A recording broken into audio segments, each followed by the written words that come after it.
Hello, everybody, and welcome back to Podcana. This is episode 140, and we've got some familiar faces in the building, of course. My name is Garrick. I'll be your host, along with Sky. We also have the most recent DLC champion, now a two-time DLC champion, joining a very exclusive club. Edmund Chu is in the building. Ed, what is going on after the big win? World Championship qualified for the second year in a row. How are you feeling? I'm tired, man. Jet lag. Just got back yesterday, but yeah, we're back on the grind, honestly. So yeah, it's good to be back. I feel like it's been a long time coming, but it is what it is. Yeah, absolutely. I mean, you were messaging me this morning on Discord. It was like 3 a.m. your time. I was like, wait a second, what is this guy doing up? In the jet But lag, yeah. yeah, it makes sense. It makes sense. You're gonna have to get an early sleep tonight because you got the Glimmer games coming up this weekend, Yeah, right? yeah. For me, it's kind of serious, man. I don't have my NA invite yet. I have EU, SCA, True. China, so that's the last one. No Back. days off, dude. You But gotta win. You have to win this. If you I have don't, to. Gotta defend my title. You like, know what I mean, at NA Continental. So yeah, we're back on it. Yeah, and you got to defend the home turf. But before we get into anything else, I would like to shout out our sponsor, Heavy Play. You can use code PODCANA for 10% off. And I would also like to announce a giveaway from Heavy Play. We will be giving away one of their max deck boxes as well as a dice box in either blue, white, or black, the Podcana colors, of course. All you have to do to enter into that giveaway is leave a comment down below on YouTube, or if you're listening on Spotify, you can leave a comment over there as well. I would also like to highlight the Glimmer Games, which is coming out this weekend. It is sold out, but you never know. Maybe somebody will drop from the event. Just show up. Maybe you can get a spot in. But you can also watch it online. There's going to be some amazing casters. JDZ Quest, Katie from the Lore Keepers in, Brent Mukai, and of course Ed will be there competing. Also, Enchanted Citrus Clash is coming up. May is really, really busy. That is another one that is out on the West Coast. Ed, are you going to this one? I haven't planned on it yet, but probably if there's no other overlapping tournaments, yeah, I'll be there. Yeah, it is out in San Diego, California, and that is going to be Infinity. It is a CCQ as well. And then, of course, there is the ETB event up in Canada. That is also going to be a CCQ. So definitely check those out. And let's get right into it. Ed, you brought Emerald Sapphire. It was the king in Whispers in the Well, and we've been seeing nothing but dogs, dogs, dogs. They're winning CCQs, they're winning DLC after DLC after DLC, but you stuck with the Emerald Sapphire, and it paid off in a big way, and you stuck with the Ink Geyser, and that was instrumental in getting the win in the finals. Talk to us about how the deck felt in general and how the tournament went overall. I mean, obviously you won, but how was the journey there to the finals? Yeah. So I guess we can kind of go back all the way to set 10. I Yeah. think that's when I first started playing Emerald Sapphire. Set 9 and mostly played Blurple. And I mean, I did okay. I went 9-3 a couple times at Milwaukee. And, it was fine. But to me, I think the deck just didn't really call me that much. But then set 10, Malicious Mean and Scary really changed the game. It made it so, Prince Philip actually had a wipe combination with it. So, yeah, I mean, I've always said it reminded me of Sisu. Being able to just wipe your opponent's board, being able to play a big character is pretty strong. So, I mean, all the way up until, I guess, set 10, I started playing with no Cindy's, right? The no Cindy build with the Hades. I think everyone really thought, Hades was the reason to play Emerald Sapphire, being able to just constantly remove stuff, and you put them in a fork, right? It's very similar to the old Ruby Amethyst, where it's if they play a lot of characters, you can play Prince Philip. If they play one character, you can play Hades. But I think the main issue was the uninkables, right? So I guess after Cindy and Hades came in, these type of Sail the Azurite Sea decks don't really get to play a lot of uninkables because you get into these really awkward positions where if you're not able to ink something, you just basically can't play the game. So we're kind of capped at between 8 to 10, and then I saw the Sky versus fast forward a little bit more, Sky versus Fungus in the finals. They're only 4 Cindy, 2 MKB, 1 Bend. So even lower uninkables, right? So I felt like at that point the uninkable slots were kind of tied down to very limited cards. And I guess fast forward more to Hong Kong. I literally went 0-2 drop at Hong Kong, right? I had like the typical like 2 MKB. I even ran 2 Bend, right? That was like my choice of Greedy, uninkables. greedy. Yeah, but I ran into dogs and then green purple burn, and then my tournament run was over. Right? Literally best of one. I was out of there at like 9:30. Oof. So I think it's like one of those things where every tournament is kind of a learning thing, where you kind of have to respect some of these like best what people consider the best decks, and then dogs were already kind of on the uprise, especially now that set 11 we have grandmother willow. They have some really explosive starts where even if you have the nuts, if they have the nuts on the play, you actually can't win. So I think I first started playing Ink Geyser in Melbourne, and I submitted that card basically at like the last minute, where I had some really crazy concoction with like Tamatoa 7, new Tamatoa 7, hits How High Under the Sea, but I was cooking up with that with Lamb like the night before. It didn't really test it much, but to us it made sense, right? Tamatoa 7 being able to block Hades and set up a good singer for Heads Held High Under the Sea or Prince Philip combo made sense, but I ended up talking to Tiago about it, and he was like, "Well, you're kind of just diluting your deck to the point where you're never going to be able to find your combo pieces, and you're kind of forgetting where the deck was supposed to be." So I ended up cutting all those things. Kind of thought about, okay, what are the last couple uninkable slots I can play, and it really was actually just 2 Hades and 2 Under the Sea, all the way until like the last minute. And I kind of thought back, like, okay, who were like the most successful players on Emerald Sapphire coming up to that event, and it was Autumn Burchett playing the 2 Ink Geyser and 2 Under the Sea. So to me, Ink Geyser also made sense, just being able to kind of reset the board, and it's very similar to Bend, but I think it's a little bit more flexible in that you can also kind of play it from behind sometimes, where you can set up like a Prince Philip if you're kind of behind and then set up to wipe on like the following couple turns. If you're able to sail, you can also wipe them on the following turn. So to me, that made sense, and like when I played the card, it felt really good. Once you're ahead or they stumble for a single turn, it really like locked up and punished your opponent. And I think the way I play Emerald Sapphire to me is like it's a Punisher deck, right? Like you're able to basically every turn, keep pace with your opponent until the turn that they stumble for one turn, and then you capitalize on it and you win the game. So I think that's why the deck is very appealing to me. It's like you're able to punish your opponent's like mistakes, or if their deck kind of stumbles for a single turn. And to me, it's still like fairly consistent being able to do that if you kind of like map everything out. So yeah, Melbourne, I went with 200 the C to Ink Geyser. Eventually lost to Dogs in top 16. So after that, I was like, okay, I really have to respect Dogs, and like the only way to really beat them is to play 4 Under the Sea, so because otherwise you'll just never be able to see it. So fast forward again, play 4 Under the Sea, and playing 4 Under the Sea felt really bad into like the Amethyst matchups, Amethyst Steel, etc., because they have so much like 3 strength characters. So I was like, okay, what can I kind of use to complement that? And that's where the Distract came in, right? So I played 2 copies of Distract to try to combo with like, oh, if they have a Dumbo, maybe you can like Distract first and Under the Sea. Play that entire tournament, didn't do that combo a single time. And I realized like in the finals or in the top 32 for me, I eventually lost because like I just wasn't able to find the Under the Sea, right? So I eventually went back to Develop Your Range just because it's actually the cheapest like 1 ink card to search for 2 cards. Strike a Good Match was reasonable, but it costed 2, right? And when you're on that, Cindy into John Silver game plan, you eventually get to 7 ink, right? So we want to be able to do something with that kind of odd ink. So like Visions, develop, or Visions, triple develop, stuff like that is really where you want to be able to find the combo. So with that in mind, like I ended up there, and I still wanted to keep the Ink Geyser because I thought that the Blurple matchup was going to be very popular. So I didn't really want to cut those cards. So I kind of thought about, okay, what are the other cards I wanted to cut?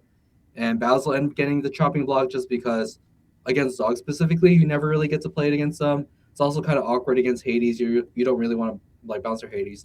But there's still some turns where it's like, okay, I want to go like Basil into Ink Geyser or like bounce a Demon back. That has always been still like pretty strong. So I didn't want to cut it completely. So I know some people wanted to cut like 1 copy of John Silver, and I feel like that's not correct just because it's so important against Dogs to be able to set up that, Cindy into John Silver, Under the Sea, and then if they play multiple stuff Under the Sea, or if they play one character, you lock them out with that John Silver, right? Like I previously thought John Silver wasn't that important, but after playing with the card a lot, especially with Under the Sea, it really like hammer locked your opponent out of the game if you're going against. So based on that, I just want to keep all the other kind of consistency pieces. Don't really want to cut those. And I guess the only flexible slots to me were like that Basil. Didn't want to cut the John Silver. Definitely wanted 400 the Sea and 2 Ink Geysers against the Sapphire matchups. So yeah, that's basically how I ended up on this deck. Yeah, I thought it was really interesting going back to the Ink Geyser, which ended up paying off completely. Like I said there in the finals, that was a really explosive Ink Geyser turn that you had there towards the end. But I'd like to take a look at the metagame specifically that you were walking into, and we saw a significant shift from the beginning of the set to now, where Dogs has like completely taken over, and you see it's the second most represented deck here in the meta share, just behind Blurple by only 2%, which seems kind of insane. And then of course, after we've had so many good finishes with the Amber Steel, of course Sky won CCS with it, that takes up a significant chunk of the meta share as well. But still sticking with the Emerald Sapphire, did you feel confident that like you could just get through the Dogs if you saw it all day? Or Yeah, I mean, I had a game plan. I think that's like the main thing. A lot of people are like, "Oh, what if you run into Dogs? You'll just lose." But I mean, a lot of the times you just have a game plan, right? You want to go, Cindy, John Silver, Cindy into like some kind of Singer 8. Basically, you're trying to play Singer 8 into Under the Sea, and I mean that plan worked out for me. If you're able to do that, sometimes obviously they can just like open the nuts, right? Tiago, he opened like the one Willow, one Tramp, Tramp, Tramp. Like sometimes you just lose the game, but that's like every single deck is gonna lose against that, right? So I think you can't really expect to play against like the super nuts. Sometimes you just lose. But I thought that the plan of going, Cindy into John Silver and then dig for Undersea was totally reasonable. And I think even if I lost, like I felt very happy with the deck in terms of like I did the best I could with what I had, if I submitted Emerald Sapphire. And I felt like even into the current meta game, the deck is still like kind of flat, I feel like against like all the meta decks, you're not completely out of it, right? Like versus playing some of the, kind of weird like niche decks. Sometimes you literally have 0%, right? The other kind of deck I was exploring before this was the after Ghent, I saw Lucas Capel play that Amber Ruby deck. And I played that deck a lot. I thought that deck was very good just because it has a very good matchup in the Blurple, very good into Dogs. But into the Steel decks, it was just like very subpar. Especially like against Angel, all your guys kind of get popped. And they just have too much like 3 strength characters. And a lot of your stuff kind of relies on them having, 2 strength characters or that 1 C-suit to be able to pop them. So I didn't want to really take any like 0% decks into the field. And I thought that the 4 Under the Sea in the Emerald Sapphire deck was enough to at least bring it to just only being slightly unfavored versus being like heavily unfavored with, 2 Under the Sea or even 0 Under the Sea. So yeah, I felt pretty confident in the deck. I mean, I've been playing that deck for a really long time. I know a lot of the lines. And I think maybe that's like the hard part if you're just randomly trying to pick up Emerald Sapphire. I think it's one of those decks where if you put a lot of time into it, you definitely get rewarded for playing the deck.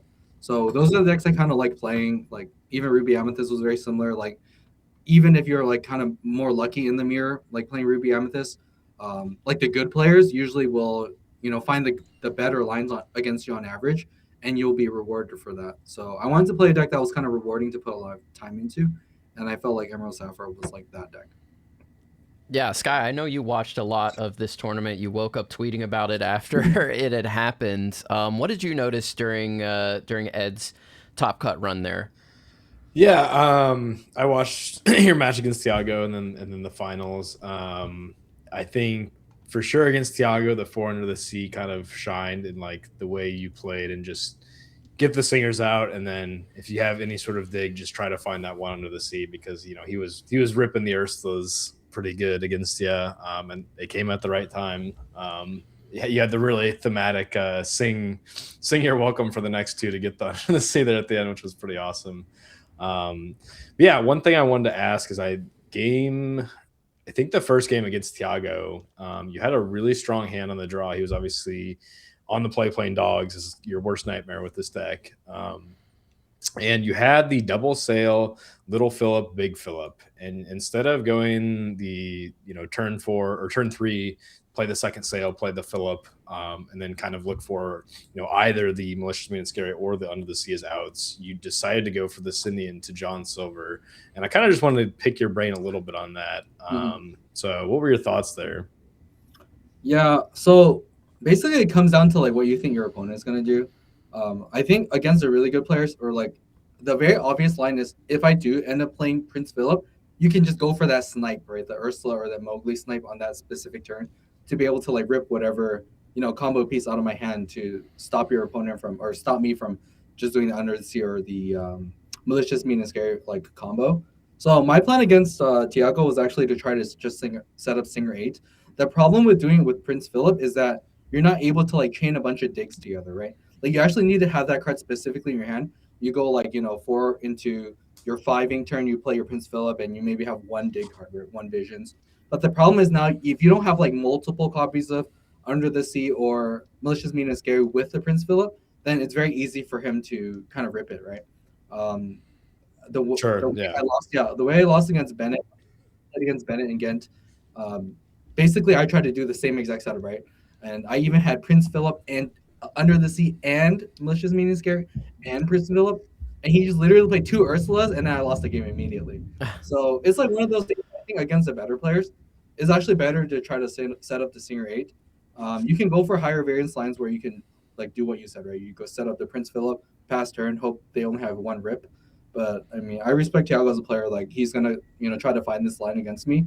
So I went for like kind of the lower variance line where it's actually harder to find Under the Sea if you do this, right? Because you don't have all the pieces. You're kind of just praying if you really think about it. I went like, Cindy, John Silver, you set up Singer 8, and you have to really rely on divisions and develop. I watched a lot of other players play this deck, and I think they kind of play it wrong. I think in game 1 against Thiago, in that when you were talking about, I opened Develop Your Brain, right? Like he Ursula me, saw Develop My Brain. But I decided not to play it because it's actually extremely important to have after you have Singer 8. So you actually cannot ink Visions, you cannot ink Develop. You actually have to keep all those cards in your hand for as long as possible to be able to find your Under the Sea after you have Singer 8. So it's kind of similar to like playing Dog Mirrors, where it's like you set up Singer 8 and you're just playing Tramp, and after Tramp, find Under the Sea. So Visions and Develop to me are kind of similar to like Tramp, like a mini Tramp in that way, where you're trying to like just dig for Under the Sea while you have Singer 8 on the board. Because like nothing's worse than like you play Visions, Develop, find Under the Sea, oh, I have to take it, and then they play Ursula, steal it, you can't cast it, you just straight up lose the game, right? So I think in that line, you're not supposed to do that.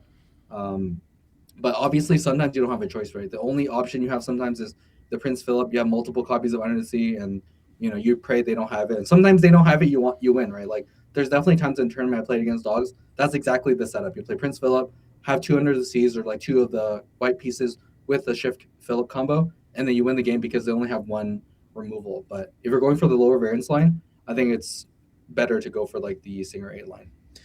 Yeah, it was interesting to see because I believe that game he played in Ursulon too, and he didn't get a card from it. And so I think from that point, I would have probably gone for the double sail Philip line just because, you have double the amount of answers off the top. You get like 3 top decks, even if you can't play a Vision or a Develop that turn that you want to.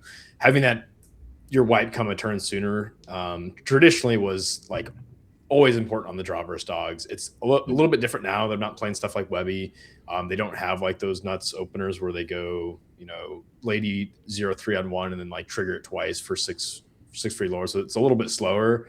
But it's kind of, to me, it was like interesting to see, like it's always a numbers game, right? So like if he plays an Ursulon too, obviously that changes the equation a little bit. Like I was trying to run the numbers of like, all right, what are the odds of, because we have, Malicious, Mean, and Scary is an out now, comparing that to, okay, if I play Cindy into John Silver, and then I dig for, just the Under the Sea the following turn. It seemed like pretty close to me. Like stuff like that is always like so far into the math that like it's not super clear unless you like sit down on with pen and paper. But it's just interesting to see like you preferring to go for the dig, which I think in this case it was correct because you had the double John Silver, and John Silver turning off 2 lore actually made it so he couldn't get to that 20. I do also think him playing the Chromacon instead of character that in his curve saved you a couple or two, but still, like, I think it showed that, like, you knew without, like, the Webby and the Lady re-triggering that if I play this one John Silver, I'm not going to just lose the game before I can get to my turn to play my vision and find that wipe. So that was pretty cool to see. Yeah, I think the other problem with that line is, like, yes, he played the Ursula, but I already knew, I didn't know, but, like, I had a high kind of thought that he was also going to play another Ursula at some point, like within the next couple of turns if I do try to set up that Prince Philip. And then that would mean, like, within 2 turns, I would need to find 2 pieces of that, right? Like, I need to find 2 under the seas, 2 maliciouses, or 1 on 1. And I felt like that was kind of, like, improbable. So I felt like the better line was just, just go for the Stinger 8, dig as much as possible. Because, like, I guess after the tournament where I lost to Dominic's, like, I was with Frank, right? And we're, like, just running the math. And it's like, if you're able to dig, 17 cards out of your, 45 card deck, it's like 70% or something like that. So it's like one of those things where, in some of these universes, I just win that tournament and then, whatever 30%, 20 to 30%, I just straight up lose. And I felt like I wanted to take those kind of odds and, you just play to your highest percentage, right? And I think in that, that time, that was the highest percentage play.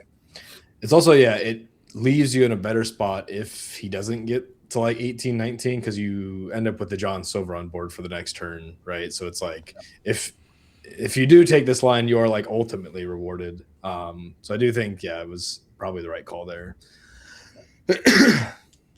I felt that the top cut here was really, really interesting in this tournament. We take a look at the top 32, the top 16. It's like 25% for Dogs and Blurple, and 7 Emerald Sapphire making it into the top 32 was really interesting, but only 2 making it into the top 16. And then you move into this top 8 bracket. Obviously, you're up against your teammate and good friend, Tiago, on a deck that you're traditionally unfavored in. And the other one is all the way on the opposite side of the bracket. So if you get through this one, there's probably pretty high odds that the Dogs are going to end up showing up in the finals, but they fall to Blurple, and Tiago falls to you, and now you're just all control matchups the whole way. After you saw that happen, were you pretty confident that you could get it done? I know that Fungus and Sky have both said that Blurple felt pretty good for them last set, and they would love to play against it if they get the opportunity to. Does it feel that way in Winterspell as well, or does Blurple have, more things that make the matchup more difficult? Yeah, I mean, Demona is still a very scary card. Demona into Hades. I think that's like the main line. If they can Demona into Hades, like, it's very hard to beat. But when you're in the play, obviously, you can kind of stop them from because they're the first and kind of fire for welcome. I think with one thing specifically is, like, in game 3, my opponent missed ramp on the play. So because of that, I was able to play Clarabelle on the draw. A lot of people ask me, like, why did I do that? It's because, well, they can't play Elsa on the play, right? Before I get to shift Clarabelle and sing your welcome if I wanted to. So I think being on the play, that matchup is extremely play draw dependent in my opinion now. Like in Ghent, I played against Luca Rinaldi, won the die roll, 1-2-1. He played me in, Taipei. He won the die roll, he won 2-1. So I felt like against the really competent players that are really, trying to hammer that Hades Demona, like Demona Hades line, it's quite hard to beat. And I think I guess that's kind of where the matchup is now. It's like, what do you do after your opponent plays Hades, right? That happened to me in Taipei, even in the finals, right? Like, once my opponent played Hades, it's like, whoa, I'm in a really bad position. Like, I could be in the most dominating position possible, wipe their board or, draw a bunch of cards off Clarabelle. And then you can just play Hades, remove your Clarabelle, remove your, Prince Philip, and now you have to start over. So right now it's like quite hard to figure out that part of the puzzle. But if they don't open like that kind of line and you're able to wipe them, they don't have a follow-up, they ink geyser them, you straight up win the game, right? So I think that's kind of where we're at now. And I think right now, if you are like an Emerald Sapphire kind of enthusiast, the main thing to try to figure out is what do you do if your opponent goes Demona into Hades? And if you don't have a good answer here, you're probably going to lose. So honestly, this tournament, I didn't really have a good answer, to be honest. Like, when I did win, I was, either on the play or my opponent had to stumble. And I don't think I even beat like Blurple a single time on the draw, except in the finals where my opponent missed ramp. And even then, it was a very tight game, right? But my opponent just kind of stumbled for a turn or didn't, quest when he was supposed to, challenged a little bit too much. and that probably costed him the game. I mean, it's hard to say, right? Like, I know a lot of people kind of are criticizing him because, oh, you should have just quested, right? But you can't really say that just based on the results, right?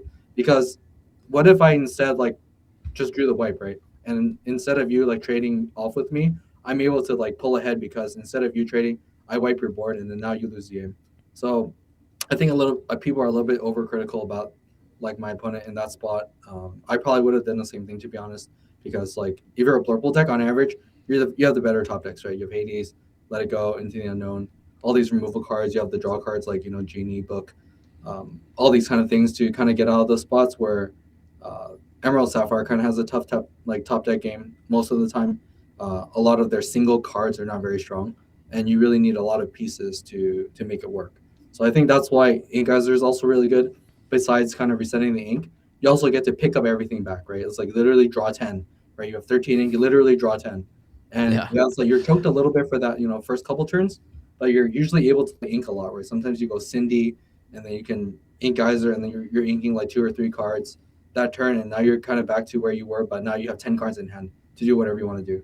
So I think that matchup is still kind of tough. Personally, I'm still trying to figure it out, and if Blurple's still popular, then yeah, I think that's like the main thing that needs to be fixed. I thought that the ink geyser that you pulled off in that last, I mean, I mentioned it earlier, but it was insane to see that. And then once it happened, like you looked to me that you were completely calm and you felt completely under control. And is it just that feeling like, when ink geyser comes down against a deck like Blurple, it is just over and you have like infinite options in your hand and you were just able to dig through your deck just very calmly going through everything? Is that how it felt to you? Like you just look like, yeah, this is over. I remember that turn specifically. There was actually a couple of options I had. I remember when I developed, I had a choice between Basil and Ink Geyser, and I think the low variance play was probably to take the Basil and just Basil his like Cheshire Cat, and then under the sea his other 2 characters. But I like kind of like thought back, okay, what is in my inkwell, right? And then I thought like, okay, I actually inked the You're Welcome in there at some point, and I had so much ink where I mean I haven't crunched the math, but I was like pretty sure, not pretty sure, but like there was a high chance that the You're Welcome was gonna go back to my hand. So instead, I just took the Ink Geyser, and it's like now I just need to find the under the sea, right, to be able to like wipe the other small characters. So after that, though, yeah, like Blurple needs a lot of ink to kind of operate, right? Yeah. And basically, it comes down to like if you has 19 specifically, first you get rid of that board, right? And then your opponent is basically forced to play 2 options. He either plays like a 4 drop, and then he gets You're Welcomed, or he plays like a bunch of 1 cost, and he gets Under the Sea, right? And basically, I think what he was trying to figure out was like, okay, which one's more likely to happen, right? And I actually did not have the You're Welcome, like the second copy. So if you actually just like inked and play a 4 drop, I actually just lose the game. Or he plays like Cheshire Cat or something, I also lose the game. So I kind of gamble like he was just very overextending almost like the entire game. So I was kind of just gambling that he'll just go for the overextension, and I just get to Under the Sea him again. And if that does happen, then actually I just win the game. So if you're just able to, like, I guess for Ink Geyser, if you're able to hold him off for 2 turns, you win the game no matter what. So that's kind of where it came down to. It's like, okay, am I able to wipe his board this time and the following turn? Then I lock up the game. So yeah, I mean, things just kind of lined up. He didn't play the 4 drop, and I was like, able to take the game. Yeah, that's interesting. You you talk about when you Ink Geyser, and you can kind of ask your opponent, hey, do you want to play 1 character next turn and prey on me not having the single target removal, or do you want to play all your 1 costs and go wide and then just lose to Under the Sea? Because I believe you picked up an Under the Sea from your ink, from that Ink Geyser as well, because you played the 2 of them. So, and one interesting thing is you talk about a lot of people being critical about not questing his bell and starting this chain of taking trades and kind of fighting for the board, which I think maybe it might have been a misplay, but I think those were pretty close calls. Like, I'm not going to say that's just a straight up blunder. I think if you do the math, it's fairly close, and there is reasons and lines that work out that being better for him. But you also said he was overextending a lot, and I think there was one play where he top decked something and he immediately just like slammed down his board. you had like one or two cards left in hand, and he passed and was just like, all right, do you have the fourth fill up or not? And I think if he would have just taken the time to think through like all the outs in green blue, he would have realized that he didn't have to play like that Demona, and he could have just said, hey, this is something that lives versus Under the Sea, and if you do have the wipe, you're out of the fill up board wipes. So I think like it was interesting to see like him, I don't know, like kind of get excited and just be like, hey, there's no way you have the fourth right, and not think through that line. But I think, I don't know, it was like an interesting line to see the like when sometimes when like you're winning, it feels like against a deck like green blue, like you just want to end the game, right? Like green blue, like when I was playing in Richmond, there were so many times where it just felt like they just wanted the game to be done because they did not want all the gross stuff like Ink Geyser and those like chain under the seas happen. And like there's like almost like a mental aspect to the game where it's like just go, like right, like just slam down your stuff, deal. If you don't have it this turn, we're done, we're out of here, right? And I kind of felt like that coming through. And like maybe that's part of just your aura, right? Like you're just sitting there cool, calm, and like taking your time, and he's kind of just like, please, like get the game over with. But I thought that was kind of interesting to see the different like almost emotions at the table there of like I want none of what you're doing over there, so just get me out of this game. And it kind of like that last game from turn one, he missed ramp, but he's like, okay, I'm going to play 2/1 costs, and I'm just going to be off to the races. And the whole game was just kind of him trying to sneak up to 20, and he almost did. Like missing ramp versus green blue is like one of the worst things you can do.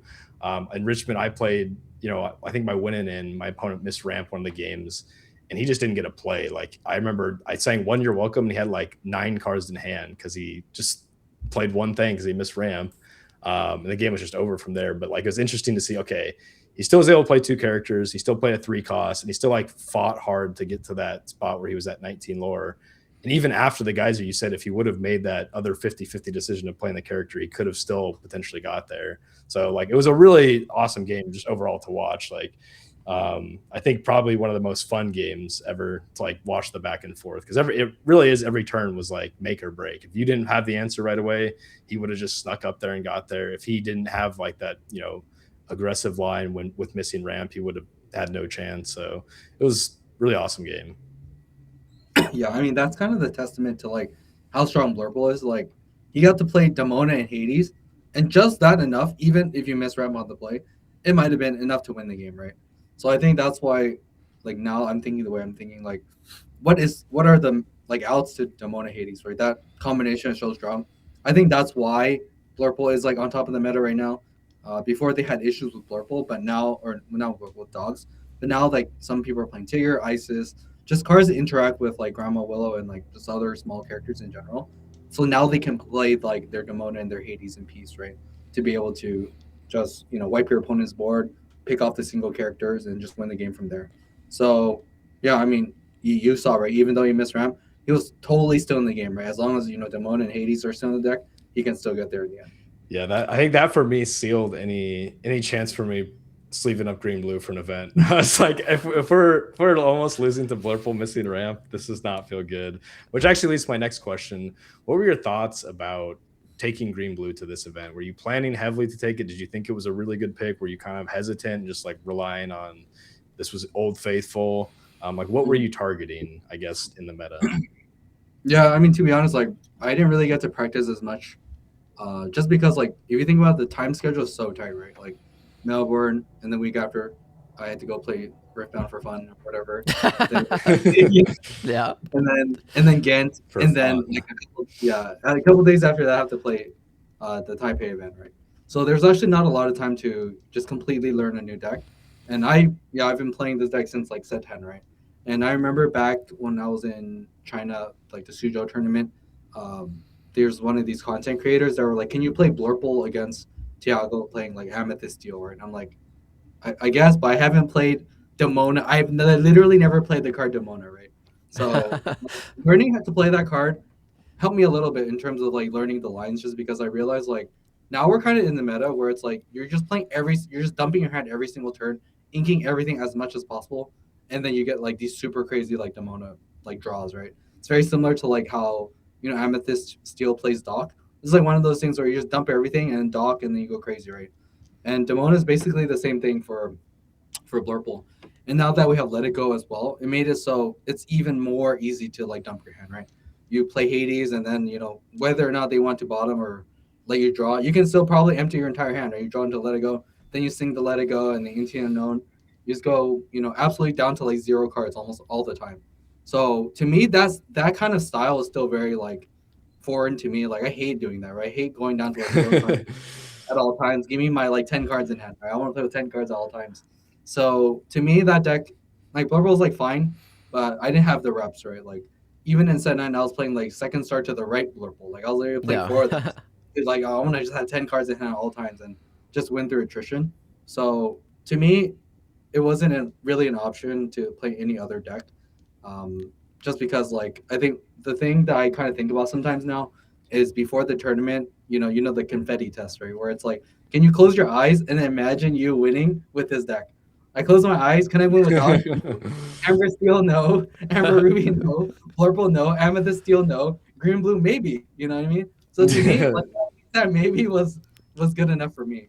So to me, yeah, I had to play Emerald Sapphire no matter what, just because it was the most familiar to me, and it was just a matter of like, how do I tune the deck to what the projected meta is going to be.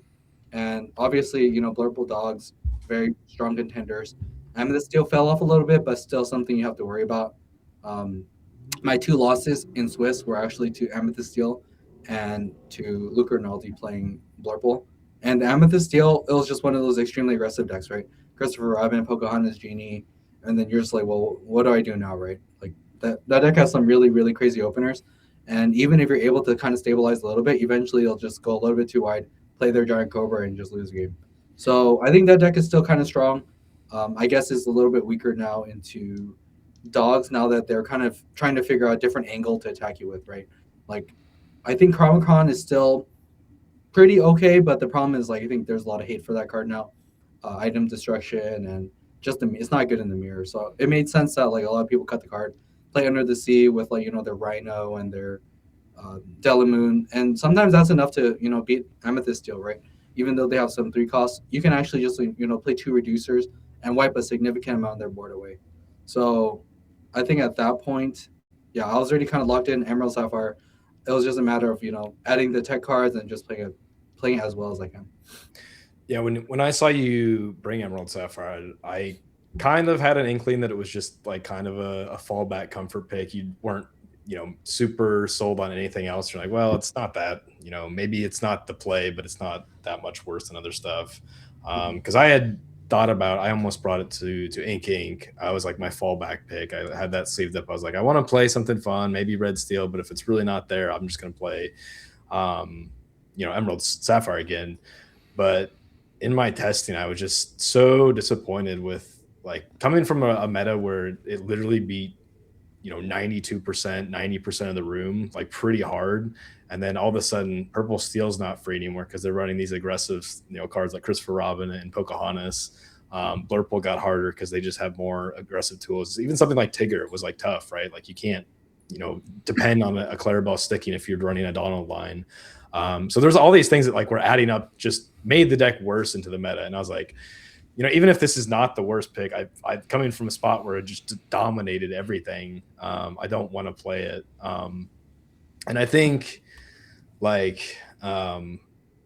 it's like there's a misconception that people that have a lot of time to play, that travel to events all the time, they're gonna pick whatever's like the best, right? Surely they have the time to find out whatever's best, get reps on it.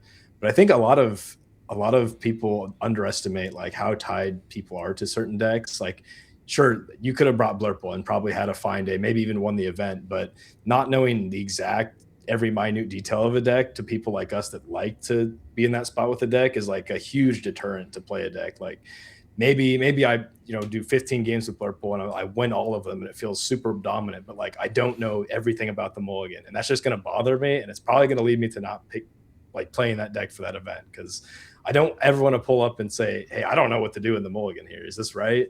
Like that's not a comfortable spot to be. As far as I don't know, maybe you're different, but like for sure for me, I need to like I want to break down my deck to every, small component of it before I bring it to event. Even if it's not the best deck, I want to, like Red Steel was like obviously not the best deck, but like I had it figured out pretty well to a spot where I could beat, certain decks. So like, sure, I'll bring that over Blurple. Why not? Like I'll roll the dice on it. Yeah, I mean, I still think everyone thinks there's still like a different like best deck, right? Obviously, a lot of people right now are on the dogs train just because I feel like a lot of the top players are playing the deck. Tiago, Molstar, like all those contingents are playing this deck, Justice, Alphos. They're playing, this deck, Razan, like, and they're performing really well with it. So it's kind of like if you think it's the best deck, then it probably will perform the best for you, right? But to me, like when I was playing dogs, I was like, dude, what is even happening? Like I was playing with Tiago, and I was doing like a completely different play every single turn for like an entire week. And I'm like, okay, I'm definitely not bringing this deck. It's not clicking with me, and I feel like some people think there's objectively just the best deck and you go play it. But I mean, personally for me, I've never kind of really tried to like go down that route, right? Like when I was playing Ruby Amethyst, a lot of people were not playing Ruby Amethyst. Everyone was playing like Ruby Sapphire or all these kind of other top decks, and my angle was always try to like attack it from a different angle, right? And try to potentially get some people off guard. And I know like Emerald Sapphire still was extremely dominant last set, but I still feel like a lot of the majority of the players are not locked in to play against Emerald Sapphire yet. They're still like you saw like in my finals. I feel like my opponent didn't have as much reps as they should have had against Emerald Sapphire, right? Like they were overextending like in certain spots where they could have just kind of held back and just won the game. Because yeah, I mean, I'm sure if he figured that out, I probably had a way less chance of winning that tournament. So I think it's still one of those things where it's still kind of underexplored, and it still has some of these like highest high rolls of the entire game. Honestly, like if you think Demona Hades is strong, Clarabelle, you're welcome is Yeah, disgusting. for sure. The Yeah. King Geyser is also extremely high roll, and there's kind of like no outs to that. So to me, it still felt like one of the better decks, and like I felt comfortable piloting it, and that's probably the reason why I chose it. Yeah, the first game I remember queuing up with green blue when I was like, oh, maybe I play green blue Frankie. Maybe I just go back to it. I had like the most disgusting high roll, and I was like, all right, this deck is still here, man. We're still crushing. So you like absolutely can still just crush people. It feels bad coming from like a spoiled spot of like, wow, I'm actually just on paper beating everything pretty bad. But yeah, I think I'm the same way. If I'm sleeving up dogs or Blurple, it's a sad day for me because I've like done everything I can to try not to get in that spot. I don't like playing mirrors. Like even though there is like ways to outplay, I always feel like my opponent somehow just has like the most insane thing whenever I run into a mirror. So I'm like, I just don't want to play with this. I want to play something that on paper I'm set up to beat the field, right? I don't want to have like, okay, two good matchups and then the biggest matchup is the mirror, and then it's like, well, I'm rolling the die there. If I can find a way where I can feel good without playing it, it's, to me, that's the most fun and like the best way, which there isn't always. But even if there isn't, I'm probably gonna take the suboptimal route and bring something like Red Steel for the heck of it. So yeah, I mean the thing about mirrors in general is there are also some mirrors that are rewarding to play, and then some like really degenerate mirrors, right?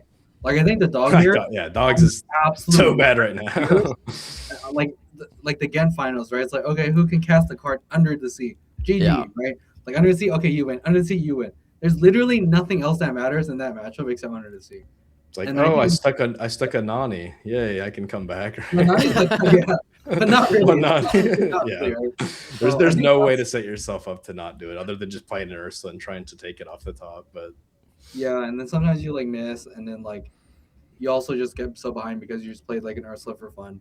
So it's like one of those that's really not to play, right? And then I think Blurple Mirror, there's like some skill in it, but it's also extremely swingy, right? Somebody like gets to do the Demona Hades, someone draws more Hades, and then they also just straight up win the game. Personally, Green Blue Mirror to me is like kind of fun. I play one Green Blue Mirror, and it's like very intricate in that like you have to set up some of the turns in advance, right? Like you have to realize what your position is in that game. Are you the guy that's trying to Clarabelle your welcome your opponent? Are you the guy that's trying to Prince Philip combo you? If I take a turn off to try to set up like a greedier line, am I gonna get punished by like the Ink Geyser? So I think that matchup is actually extremely intricate. And I think on average, the better player does win because they just have better kind of foresight. I think the green blue mirror, there's a lot of upsides in that if you plan ahead, you definitely get rewarded. Versus like feel like in some of the other mirrors, it's not like that. It's kind of like you just play what you get, and then that's life, right? Yeah, I again, play a lot of other mirrors, but I think those are the main ones. against Fungus, I was like every turn and mid game where I'm still kind of setting up and like playing back into each other was like, do I want to play a second slinger and delay my Claire for one turn, or do I want to like go now? And if he has you really had to think about what the response was, because we both had big hands until the bend happened. So it's like they're gonna have good odds they have what they want. So there was just so much back and forth thinking. I do think they were very deep. My only gripe with the blue green mirror was if we're both playing bend, that card feels really bad because a lot of that thinking just goes out the window if they do have it. And then like every turn you have to initially weigh, all right, if they have the bend in the bounce, like, can I play around that one? Like that's step one. And usually it's like, no. And then you're just like, okay, well, I got to do whatever's second best. And if they have it, and like Fungus, the first two matches had it immediately. So I was just like, okay, shoot. Well, because like a lot of times how you play around that is you play the second Clarabelle and just like pray that they don't have the bounce plus the bend.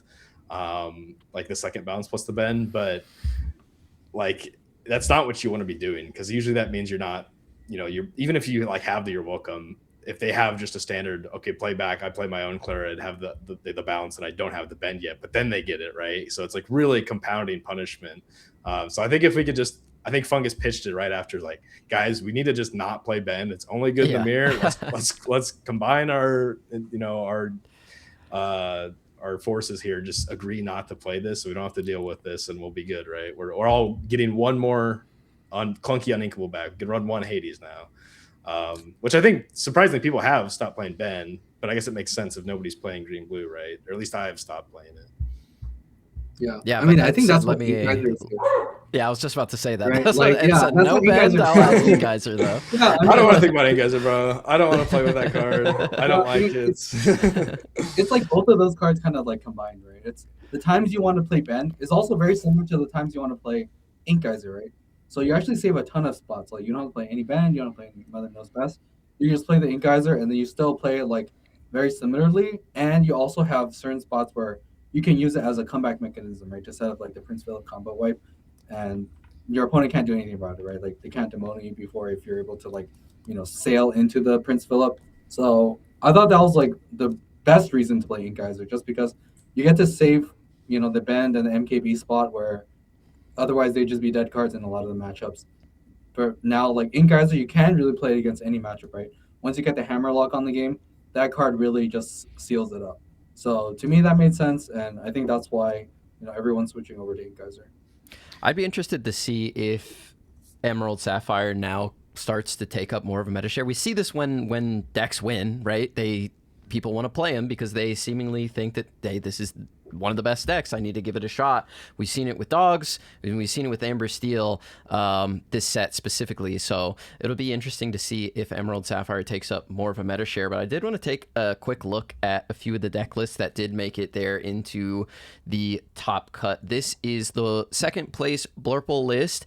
It is pretty standard fare, except there are a few interesting inclusions in here. We have the Bell, Accomplished Mystic as a 2 of. We have 4 of the big 4-drop 4/6 Demona, and we also have Swordplay in here as a 2 of. Ed, what did you think about this list as you were playing it and reflecting on it after the tournament? Do you feel like this was a strong keep or a strong bring for the tournament? Yeah, I thought it was kind of weird. I remember looking at him like, what did he cut? Because it's like, okay, there's a very standard list, right? Mm-hmm. Like, I would say probably the most standard list, like before the Dogs was like a little bit too crazy, was like, you ran the 4 Iagos, and then you ran 4 Let It Go, and you ran 4 Hades, 5-cost Hades. And then that's like where he cut it. He was like, you know what? I'm not going to play Hades. I'm going to play Bell, which, I mean, it makes sense if you're playing stuff like Demona, right? Because now you just have so many guys with like a ton of willpower, and you're able to pick off so many things with this Bell. And I guess instead of Let It Go, he plays Swordplay, which I thought was kind of interesting because now that I think about it, if, for example, like illusions are very popular, like if you're playing Amethyst Steel, playing a lot of Iagos, one of the kind of comeback mechanisms I remember we really tried in set 9 was we even played Helping Hand. You guys remember that one? You Hmm. played Helping Hand to hit their Iago, and Yeah. then you play your own Iago, and then now you're like the Iago person. Um, and I think that's probably where he ended up, right? It's like now I think card draw in this deck is a little bit less important just because now you can rely more on Demona specifically. Where you have Demona, you have Book, and like all your kind of draw power comes from those cards. So even if you, I guess you have Genie too, but even if you have like, low hand size, those cards can always kind of bail you out. I think he was only kind of punished one time where he had like a sword play, had to ink it, and it was just a let it go. He probably just wins the game. Yeah. So I think sword play is a little bit too cute in my opinion. I would probably still stick with like the let it go. I still really like playing Hades. I think Hades with Into the Unknown and now the new Let It Go in this set extremely powerful. Like you're able to control the board so well that I don't think you can cut those cards, and they're just way less situational than Bell, right?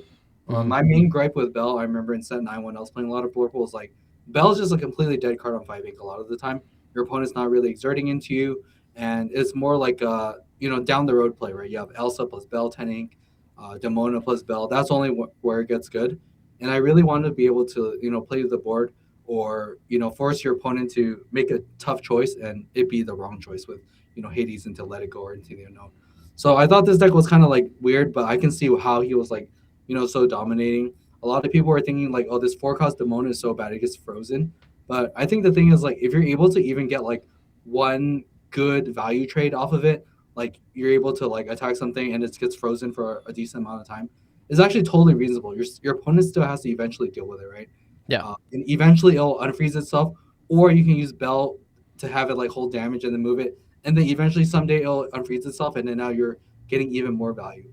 So I think this card very hard to beat on turn 3 versus like Iago, right? Iago, any kind of single target thing removes it, but this Demona is just really really hard to get rid of. And uh, in the match against me, it literally like he tapped down my Clarabelle and then attacked it with his 4 cost Demona. It's like absolutely crazy, right? Just so much value from that, and I think that's kind of maybe where he got some of his success, right? This Demona also being able to attack Hades, able to attack Demona and just like completely lock down the floor, I think is a big reason why he was very successful. Yeah, challenging in for 6 is kind of insane, and like when it goes into a Clarabelle, it still like lives to tell the tale. You can use Bell and Cheshire Cat to move damage off of it, a complete house. But I do agree with you on the Hades looking for a deal. I feel like that card was like tailor made for Blurple, especially if you can get it down early, like a turn 4. You can't, your opponent can't afford to have their most valuable character get dragon fired for nothing, and then there's a body on the opposite side, so then they give you 2 cards most of the time, and it Blurple with cards in hand, it's just they're gonna have the answer all the time. So I think cutting that card is a really tough decision to make, especially if you're going for Bell instead. But I just love that Hades card. I think it's really good in this deck. Yeah, it's a Hades deck. This is the Hades deck. It's the I think Kenny's here, Hercules but I deck. mean, he got second, right? So Yeah. can't really argue with results. Yeah, absolutely. This is the Amber Steel list that we saw here in the top cut. Sky, I wanted to pick your brain a little bit. This is obviously a deck, like I said earlier, you won Charlie's Houston with, and a deck you've been a big proponent of, even as the set was being spoiled. This is a little bit different. We do have Beyond the Horizon here, as well as Bambi, 2 cards that could be perceived as a little bit greedy, but other than that, it's really, really close to what you've been playing. How do you feel about this list, and do you think Amber Steel overall is going to take a, continue to take a great chunk of the meta share as we push here further into Winterspell? Yeah, so I think this guy actually tagged me in a tweet, and he just took my list and then just decided to add those 4 cards. The stuff that he replaced was like the 1-up Chief. That's fine. Chief is extremely good, but he's really only super good into Purple Steel, so I think cutting 1 is fine. He also cut a Vanessa, which I think the math about the 4-cost singers, the 5 versus 4 is actually pretty good for how critical that card is. But I know a lot of people just see 1-up Vanessa and just want to get it out, so that's fine too. So I guess the question is just how much these 2 cards add to the deck, and I think I'm fine with Bambi, even though I think it's like a suboptimal version of Ariel and Stitch and what they do. Mainly because it is boost 2 versus boost 1. There's a lot of things you can't like a Cood into a Bambi on turn 3 and then boost, you're just wasting 1 ink that turn. So like it's kind of a little bit clunky to get that going. But I think it's still fine. I think you can very easily play a Bambi early on turn 3 and then sing a Zeus and draw a card with it, and it's pretty good. But the Beyond the Horizon, I think that just doesn't belong in this deck. Obviously, if you have an aerial down and you like sing with 2 things with the boost, you draw 4 cards, which is amazing. But I think that this deck already has such a robust engine if things go right for you that like the only thing that threatens like your engine is like if they interact enough to kind of get you in a spot where it's not good. So playing stuff like Elsa and like singing it Into the Unknown right away and then playing a Demona or something. And if that happens, like you're never getting to the Beyond the Horizon. It's just stuck in your hands. So I don't think that one's necessarily too important right now. I don't think there's too many spots where you're like, I need that big refill.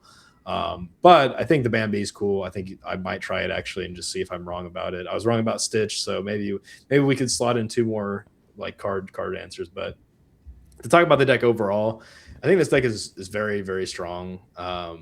I think initially this set I had high hopes for this deck, and I kind of overlooked the Chief, the Stitch. I think these 2 cards help a lot, like fix what the deck was struggling with a little bit, specifically into Purple Steel. On the draw, the Chief can kind of still put you in spots where you're checkmating your opponent with songs 1 turn ahead. If you have to sing with something, they don't get efficient trades with their 1 and 2 costs because the Chief came down that turn, right? If you play something like a Troubadour, obviously Purple Steel could play a Captain Hook and Calhoun and get that first free trade, and that's actually like a big deal. Even though Chief can sing songs himself, losing just a card is pretty big for free, and they get 2 lore out of that. So the Chief seemed to like be really big in that matchup, made it honestly so you kind of like crush them. And then I think it was like, okay, Angel's great against dogs, right? That's like our Chief for that matchup. We also just are pretty well set up to not only interact on turn 3 and 4, which is what you really need to do to mess up dogs, but we also just set up a board where everything we play after turn 3 is going to survive against Under the Sea, which is, pretty good. So I think those matchups are pretty solid. And I was hearing that from the people that I talked to, like Braden, who I know played this deck at Ink Inc. He said he's very solid in those 2 matchups. The question was just Blurple. And I had actually had a lot of success testing against Blurple, and I thought the matchup was pretty good. If you can just string together 2 or 3 songs, you just essentially delete their, last 3 turns and kind of just run away with the game.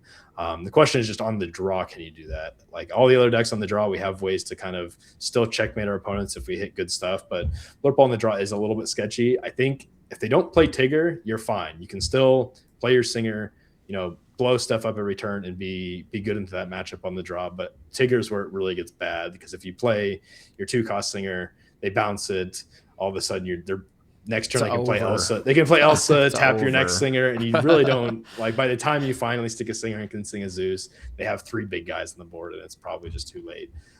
There are ways around that. One way is Rhino Shift, which I think if Amber Steel sticks around and Blurple keeps playing these 3 to 4 Tiggers, Rhino Shift could be fine because obviously Tigger can't bounce that, and you can sing with them right away. So that's kind of a way to get around it. But actually, I just think this deck overall is a very good answer into the meta right now. If we are only worried about Purple Steel, Blurple, and dogs, which you really should be, this deck is great. I think the only thing that this deck might struggle a little bit against is Green Blue.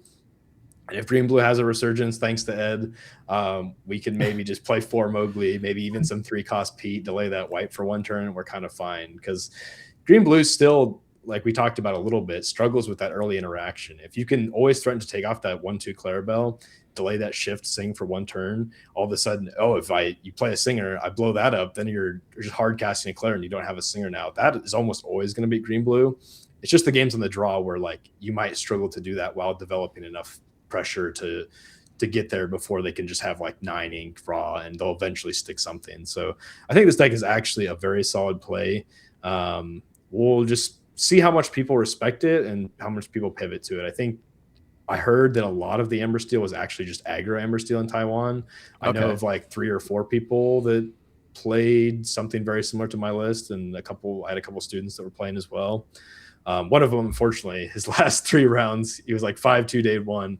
His last 2 rounds that day were Green Blue, and then his first matchup the next day was Green Blue. So he played 3 Green Blues in a row and lost to 2 of them. So that's what killed his run. But yeah, I think there are options against green blue if it comes back. So I don't know. I just think this deck is all around pretty solid. It's kind of like green blue, I think, in set 9, where it was on paper had lines to beat everything. Like Akud and the Willow are so effective at cheating out stuff early and like getting this engine early that's not interactable. It's just like, can you piece it together, right? And if you piece it together, sometimes you can miss the removal and it's not good enough. So I think the biggest threat to this deck is itself. Like, it has lines on the draw to come back, and it's built in the deck. It's just, did you get them? Yeah. Ed, any thoughts on the Amber Steel here? Have you been testing it? Have you been testing against it? How do you feel? Do you think it's a contender here in the Winterspell meta? Yeah, I mean, I do like these type of like mid-range Amber Steel decks. So kind of similar to like that, the McValue style of the deck, right? Like, yeah, like, instead of playing like the aggressive strategies, you just play like these kind of mid-range kind of value piles. I think the one thing that I kind of think about now is like, how necessary is this Troubadour in the deck now? Just because I feel like there's so many ways to cheat out these like 4 costs like very early. You don't even need like a Singer 4 anymore. Now you can just straight up sing a natural 4 and just kind of potentially delay the Thunderbolt if you need to. And then now you don't have to kind of play this kind of do nothing card sometimes. Whereas before, I think we didn't have Grandma Willow, we didn't have a Cood. So it made more sense to play these like Singer 4 cards just because you didn't have any other better options to sing. But now we can actually cheat into the 4 cost. It feels like it makes more sense to just naturally play the 4 cost at some point and then use that to sing Thunderbolt. And then, like you said, we can open up a little bit more slots if we have to, like, play Rhino, more Mowgli's, etc. So yeah, I guess that's like kind of my thought when I kind of look at this list and when I play it. I just want to be able to like play a 4 cost as fast as possible and then kind of dictate my game around that. I got to show you the line of Troubadour into a Cood Willow 4 cost on 3. I think if you play that a couple times, you're gonna be changing your mind on the singers, because that line is so insane. For anybody that doesn't know, it's like you play just any singer on turn 2. We play 9 of them, and then you sing in a Cood, play a Willow. You got 3 ink, and you got that 1 discount, so we can play any of our 4 costs. And like on the draw, that literally feels like it's just a flip. Like, especially if you have your preferred 4 costs in that situation, depending on the matchup. Like, that is just like you did everything. You have 2 singers, Angel can start interacting right away, or Chief can protect, or Ariel threatens to draw cards, and then you have like a Willow discounting next turn, so like you could play another Ariel and boost, and then like sing a song, draw a card, and then any other songs drawing 2. That line is like insane to me. So I do think there's also one thing. I actually had a similar thought originally, where I was like, it feels like if I'm running Willow and these 2 cost singers, I'm kind of fighting my own game plan, right? Like, but the more I played, I was like, I'm actually just fine with dropping a singer on 2 and a Willow on 3. I don't even need to play another card on 3. I'll just waste that 1 ink and then go into my 4 cost boost with the Ariel, sing with the Troob, the Zeus, and remove something. And also you do have the upside of, okay, I can play the 2 cost singer on 2, a Willow, and then if I have like a Mowgli, I can sneak that in. That's pretty good. Or even just another 2 cost. So I was also skeptical about, like, man, I just want to full send for Willow and just play a 3 cost or 4 cost on turn 3. But the Cood is also just doing the same thing. You can sing in a Cood with a 2 cost singer and play maybe even a 5 cost, right? You can play the Snowboarder Stitch, which is really strong in the play. So I think I need to show you the power of a Cood, bro, with the Troob. Also, Zeus is super important with the deck. Like, yeah, if you're on the draw, being able to just play a Zeus on turn 3, is like the way you get back. The only question in the past was just, can we do that, right? That's so aggressive to our own hand without developing anything ourselves, that like we need something strong in the next 2 turns to set up a way where that's fine. And I think we finally have the tools to do that with the current cards. Yeah, that makes sense. Maybe I'll try with the Troop. Maybe it's just like also the 1 copy of Vanessa. Like, if that line is really that good, then maybe it is just play. Oh, it's so good. And then I call it the trifecta of Exodia with the deck, just because like I'm always keeping it. If I see that, I'm like, okay, we're doing good here. Yeah, that makes sense. Maybe I'll try that line, because I guess before I thought it's just like you go all in for the 4 cost line, but yeah, you can take a turn off. In a way, that is going even more all in on the 4 cost, right? We're just like trying to sneak an extra little guy on the board. Yeah, that makes sense. I'll try it out. To be honest, I haven't tried it a lot, but I think a lot of my playing nowadays, they're just like thinking about the deck and like how the lines kind of like line up, And for example, sometimes like you sticking the Stinger like a turn too late, or playing like a Willow too late is just by one turn completely throws off everything, right? Yeah, So absolutely. yeah, most of the time, like the way I kind of theorize decks is just like coming up with the lines, like what are the optimal lines, and I think that's kind of why my deck building ends up the way it is. Like most of the lines I want to see are just basically one or two openers, and then you just kind of play the game from there. So if you end up with like too many lines, like now you're just becoming like too convoluted, in my opinion, anyway, right? I think it depends on the deck. Some decks there is like prescribed one or two lines that if you're not doing that, it's like your percentage to win just goes down so much. But I do think this deck is one where like the offshoot lines are like pretty comparable to like your nuts. So I think it's kind of fine to diversify a little bit. Mm-hmm. What I'm hearing is Glimmer Games, look out. Ed's throwing thunderbolts. That's what I'm hearing. I think I could sell you. I mean, if I sold you at Worlds with Amber Steel mid range without even talking to you, I know I can sell you with this one because this one can do some messed up stuff. I believe it. I mean, it seems well positioned in the meta, right? Like, I think it does have a decent meta because you can ultimately also go wide against Blurple, right? If they can't control your board fast enough, you just go super wide, win the game.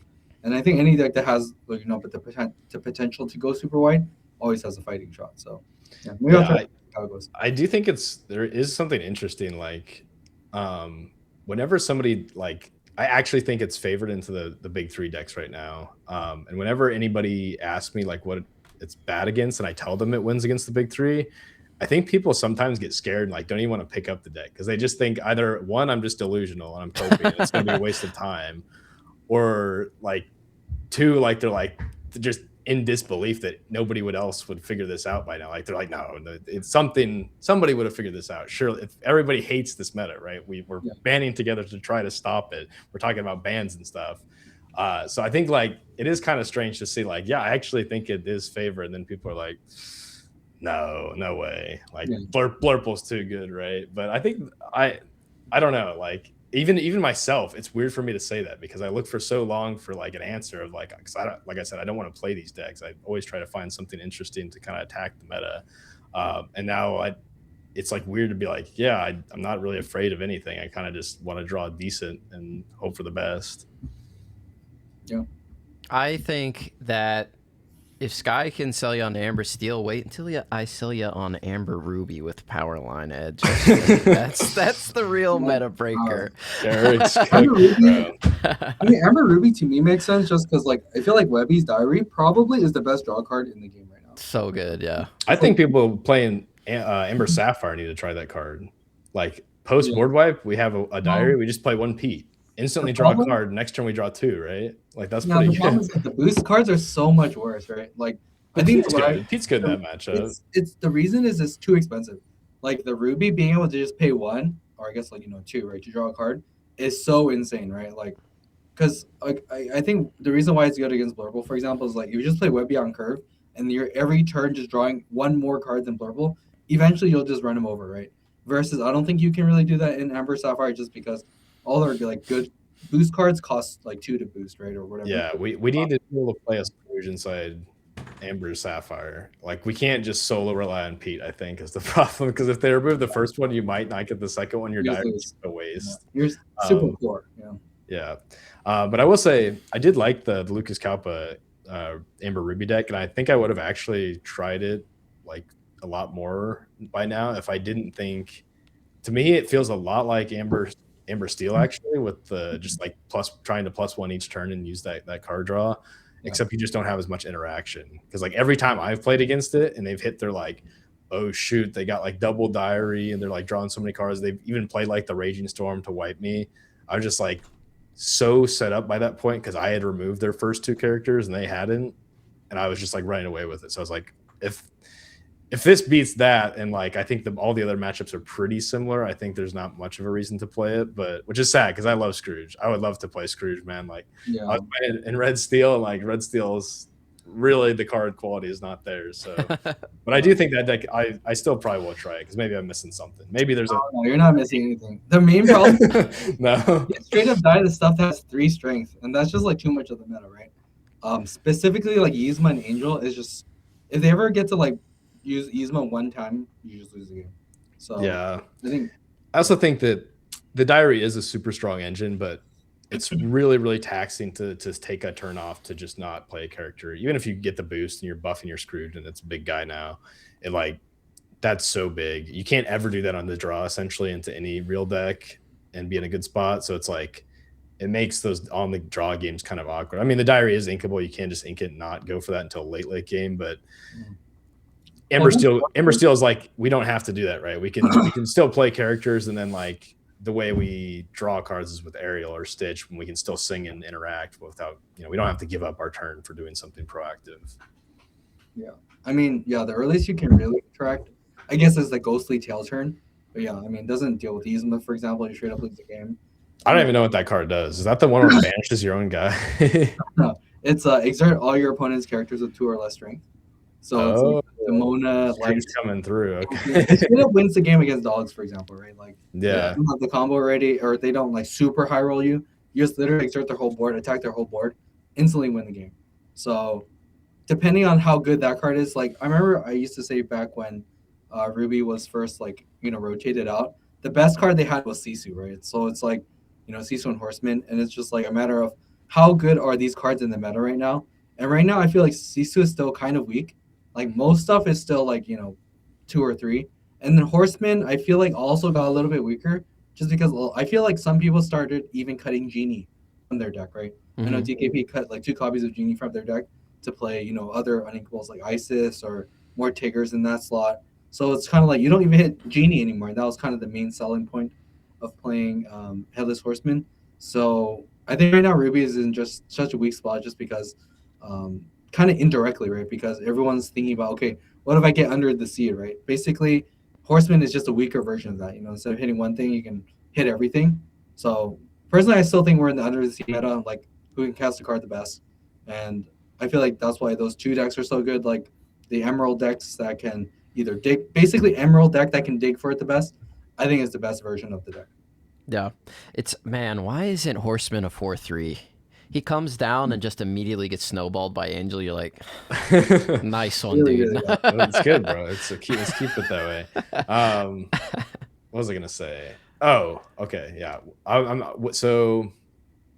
I'm curious to hear your thoughts on if something should be done about the format. Do you think there should be some cards banned? Personally, I think Tramp for sure should be banned. I'd also like to see Demona being banned, kind of for the reasons you touched on earlier. Yeah. I think there needs to be.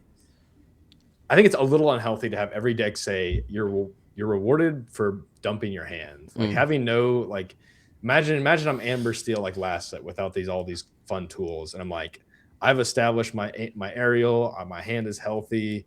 Like I got 3-4 cards in hand. I'm set up right for the late game, and your opponent gets rewarded for just dumping down to 0 and playing at Demona. You draw no cards. To me, that doesn't seem great. Like I think that cuts out a lot of fun value engines in the game, and I just don't really like it. On top of being a huge body that also has another benefit. So, what are your thoughts? Yeah, I mean those cards are really really powerful, right? Tramp, Demona, those things are basically if you ever get to play them on the play, you basically win the game.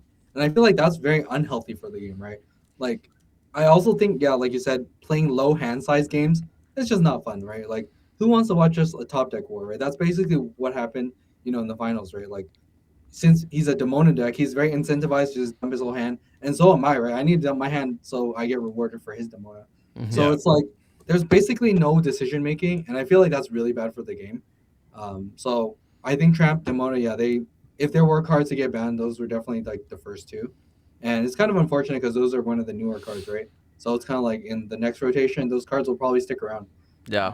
Honestly, I'm not really holding my breath that they're going to ban these cards. I don't think they will either. No, I don't think they're going to do it. Everyone can talk about it, but I think it's kind of a pipe dream to like expect them to kind of do it. So it's I can see maybe actually Demona after rotation getting a ban. Like I think, I don't know, like it's a legendary. If you're playing against like if people realize what this does of like, obviously a lot of people they look at Lorcan and they're like, oh, it'd be cool if the game had like instant speed, right? Or like counterspell interaction stuff that like kind of rewarded more forward thinking. But I think the game already has that in the form of just like we can save answers, we can shape our hand in certain ways to think about what our opponent wants to do and kind of counter it that way. This card completely like defeats that. It's so rare that like if your opponent has any sort of chance that they're building their hand up to a Demona to be able to like hold something in response to a powerful play your opponent does. And with how popular purple is, like that's just like the whole meta. Like this should only happen against hyper aggro decks, right? You shouldn't be able to just be like, I just need to dump my hand. I don't care about anything else other than dumping my hand right now and putting as much value on the board as possible. Like that should only happen against aggro. And like the fact that it's happening against every purple deck is kind of crazy. Yeah, I mean, personally, I don't like where the game's like headed towards because of that. Yeah, back in the day, right, we used to have, like even Ruby Sapphire, right? Like I think that's why I also enjoyed playing Ruby Sapphire at some point, just because you also get to have a lot of cards in hand, right? Hiram, you had Workshop, so you had a lot of options, right? And options was always like a good thing for quote unquote better players, right?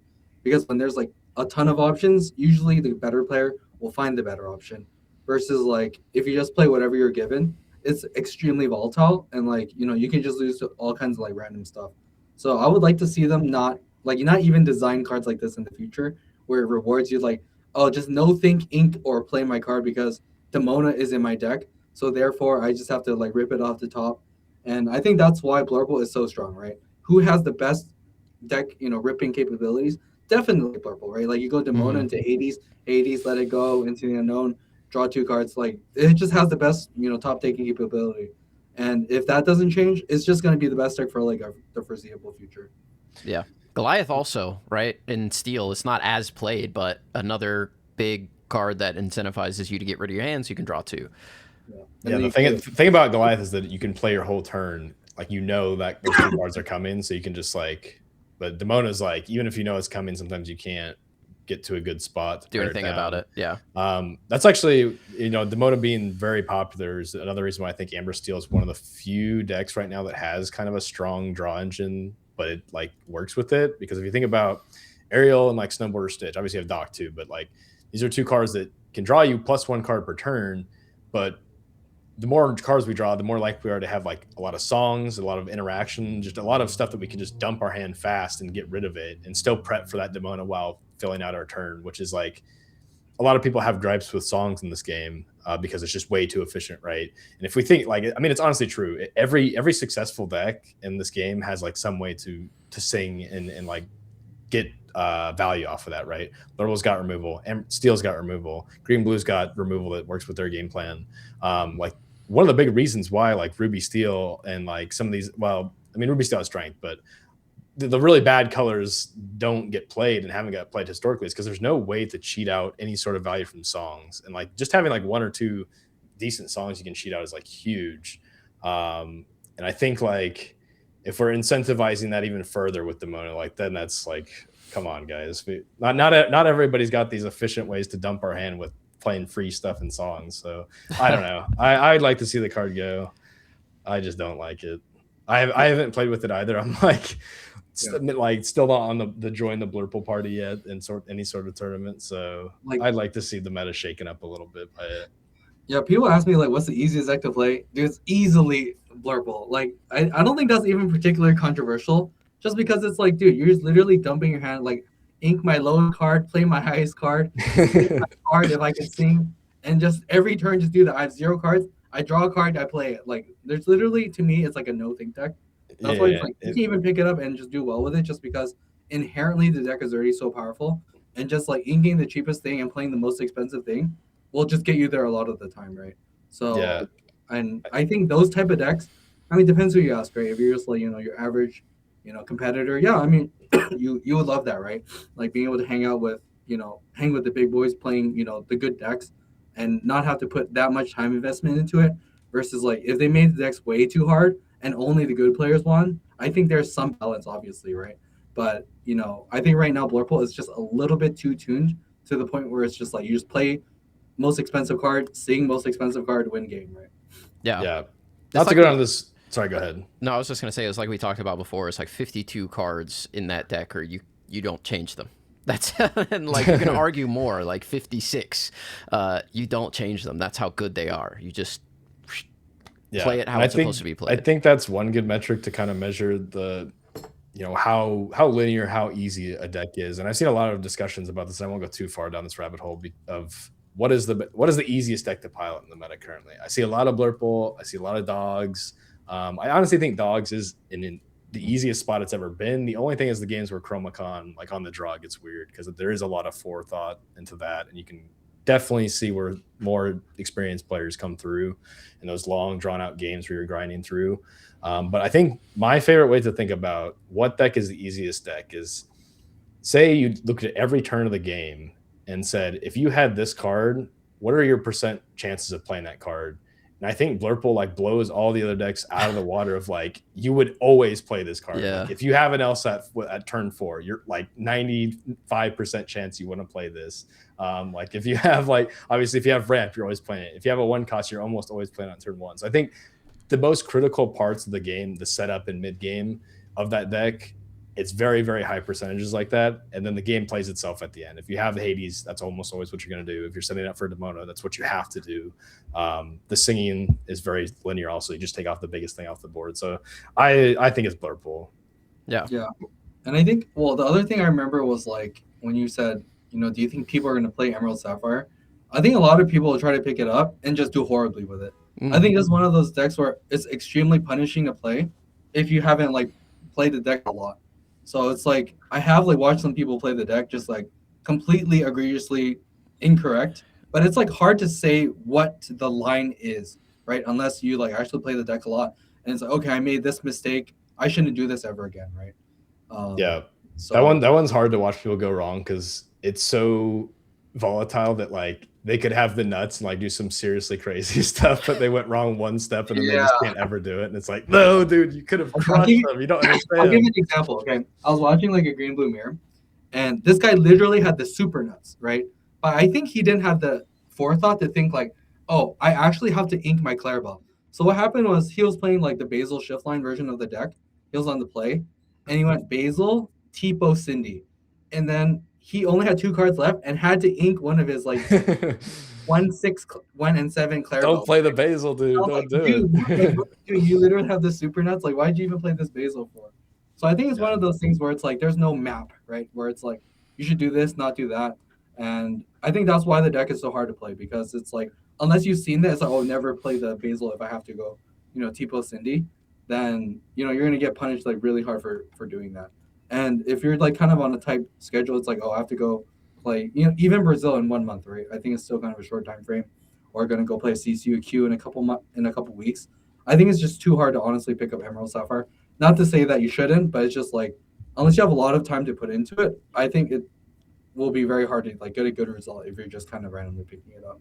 Yeah, that's why you book 2 hours of coaching and get all these little pitfalls down. Not to like plug coaching or myself or anything, but like I actually do think some people booking coaching and you just tell them like 3 critical things and it's like changes their life because like their games are drastically different after that, and so they start to get on the path of learning what the games should actually be, and they're actually learning the correct board states versus like if they play that Basil with the Tipo on the play and they run out of cards, and then it's just like you're never going to learn what you should be doing in those spots if you set yourself up from failure from turn 1 or turn 2. Yeah, there's so many great resources out there. I was just about to say that before you mentioned this guy. Like Fungus has stuff out there. You have stuff out there. Ed, you still got Metafy stuff out there for Emerald Sapphire? You're too. No, it's slug time, baby. Let's go. I just don't have enough time. Like, okay, so I think another thing that's really funny. Some people are like, it's very hard to balance like a 9 to 5 and play Lorcana full time. And yeah, it's true, right? Like I have a 9 to 5. I'm trying to do like the entire DLC circuit. There's just definitely not enough time, but you also have to practice, really be top of your game. And there's just no way to do that in addition to coaching. Like every time you basically say yes to something, you're saying no to something else, right? That's true. If I'm saying yes to my job, saying yes to, you know, practicing, saying yes to, you know, traveling all the time, then you're definitely not going to have time to do coaching. So it's like, unless something drastically changes, I think for me, it's just like, I would rather spend the time, you know, just, you know, continue doing my job, practicing to get better at the game, right? Ultimately, my goal is to be, you know, the best at the game, not necessarily to, you know, doesn't have to make money or anything. Like to me, the incentive is just the grind. The grind to me is already enough. So right now, I'm just kind of content not making any content, but maybe it's the change. But for now, it's just like, very, very hard to kind of fit everything in. Yeah, but I appreciate you carving out some time in your busy schedule for Podcana. We really do appreciate it. You've been on twice now since the relaunch, and we're under 10 episodes, so we're really, really grateful that you were able to do that. And you mentioned wanting to be the best. I think you're well on your way there. You're arguably the most decorated Disney Lorcana player right now, 2 DLC wins and a Continentals win under your belt, and second at Worlds. Like, you're setting yourself up to be the very best in the game, and you're one of my favorite players, and I love to see it play, and hopefully we'll get to see you on stream more for the Glimmer games. But that is all the time we've got for you guys today. Ed, any final shout outs that you want to give before we wrap it up? Yeah, shout out Podcana. Yeah, like I've been on this all iterations, new iterations. I've been on like 4 or 5 times. And it's always nice to like come on Podcana, right? Like I think this that's the best part about winning a DLC is you get to come after with Podcana, right? out to Brazil, man. Maybe come back. Yeah, I mean, it's very nice to be able to like talk with people that play the game at a top level, and I think that's really how you get better, right? You're honestly just as good as your circle. And I feel like my circle is like one of the strongest in the game. I think that's, to me personally, I think it contributes the most. Just being able to talk shop with like top-minded individuals in Lorcana is very important, and I think Podcana is definitely part of that. Yeah, appreciate the kind words, and hopefully we are helping all of you viewers out there that are listening. Again, much thanks to Ed for showing up. If you'd like to enter the Heavy Play giveaway, you can do that by leaving a comment down below. For Ed, Sky, my name is Garrick. This has been Podcana episode 140, and we will see you guys next week.